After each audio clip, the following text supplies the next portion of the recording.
Mga tagnipanon, hinay-hinay na nga midagsa sa Our Lady of Snow Cemetery sa El Salvador City, Misamis Oriental alang sa paghinumdum sa mga adlaw sa mga santos. Ang detalye sa report ni James Paulo Yap. Sa paghinumdum sa mga minatay sa adlaw sa mga santos, hinay-hinay na nga midagsa ang pipila ka mga tagnipanon sa Our Lady of Snow Cemetery sa Barangay Poblacion, El Salvador City. Kini ang pinakadakong sementeryo sa syudad kung asa dulaan 40,000 ang mga nalubong dinhi. Pipila sa mga mibisita ang mano-mano na lang nga gilimpyuhan ang pantyon sa ilang mipanaw nga minahal sa kinabuhi tungod gibawal na ang pagpasulod sa mga hait nga hinagiban sa sementeryo. Bawal mo na yung modal lampas.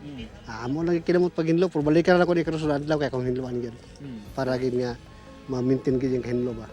Ang magbanay nga labadan gipahimuslan ng panahon nga dili padaghan ang tao aron madala kuno niya ang iyang mga apo. Lisod man po kayo og dito ka mo lugsong sa pizza dos kay namo koy apo. Anig mawani unya. Tos kadaghan sa tao.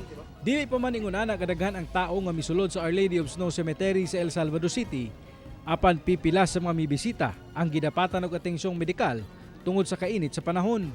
Kanilang mga hypertension, kaning mutaas gid ang BP, kay init man dayon, samad kay natural maglimpyo-limpyo man sila mga pansyon. Sumala sa El Salvador City Police, anaa sa kapin usa ka libo ka mga tao ang mibisita sa tulo ka mga dagkong sementeryo sa syudad.